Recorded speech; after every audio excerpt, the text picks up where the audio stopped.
സംസ്ഥാനത്ത് നാളികേരത്തിന് വില കുതിച്ചുയരുന്നതിന് പിന്നാലെ വെളിച്ചെണ്ണ വിലയും വർദ്ധിക്കുകയാണ്. വെളിച്ചെണ്ണ ലിറ്ററിന് 300 രൂപ വരെയാണ് കൂടിയത്. തേങ്ങയുടെ വില കിലോയ്ക്ക് 56 രൂപ വരെയായി വർദ്ധിച്ചതോടെയാണ് വെളിച്ചെണ്ണ വിലയും ഉയർന്നത്. ഓണം അടുക്കുന്നതോടെ വെളിച്ചെണ്ണ വില 400-ലെത്തുമെന്നാണ് വ്യാപാരികൾ പറയുന്നത്.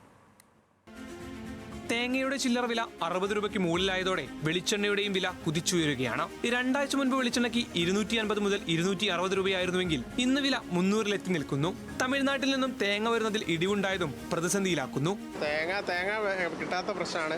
ചോളം വില കൂടുന്നതിനനുസരിച്ച് കുറയുന്നുണ്ട്. അവിടേക്ക് ഇനിയും വർദ്ധിക്കാനാണ് സാധ്യത. കേരളത്തിൽ നിന്നുള്ള വ്യാപാരികൾ കിലോയ്ക്ക് 50 രൂപയിൽ കൂടുതൽ നൽകിയാണ് കൊപ്രയെടുക്കുന്നത്. ഓണ സീസൺ ആരംഭിച്ചതോടെ തേങ്ങയുടെ ആവശ്യകതയും വർദ്ധിച്ചിട്ടുണ്ട്. കർക്കിടകം മുതൽ ധനുമാസം വരെ തേങ്ങ ഉൽപാദനം കുറഞ്ഞിട്ടുണ്ട്. ഈ സാഹചര്യത്തിലാണ് വെളിച്ചെണ്ണയുടെ വില വർദ്ധിച്ചത്. വെളിച്ചെണ്ണ കാരണം തേങ്ങയുടെ ഒരു ഷോർട്ട് ഉണ്ട്. പിന്നെ ഇനിയും കൂടും. ഇന്നൊരു 15 രൂപ ജമ്പ് ചെയ്താണ്. 350-400 രൂപ എന്തായാലും വരുന്ന ഒരു സൂചന ഉള്ളത്. ഓണം എത്തുന്നതോടെ വെളിച്ചെണ്ണയുടെ വില 400-ലെത്തുമെന്നാണ് വ്യാപാരികൾ പറയുന്നത്. വെളിച്ചെണ്ണയ്ക്കൊപ്പം എണ്ണയുടെ വിലയിലും വർധനവുണ്ട്. വെളിച്ചെണ്ണയുടെ വില ക്രിയാത്മകമായി വർദ്ധിക്കുകയാണെങ്കിൽ ഓയിലിന്റെ ആവശ്യകതയും വർദ്ധിക്കും. ന്യൂസ് മലയാളം, കോഴിക്കോട്.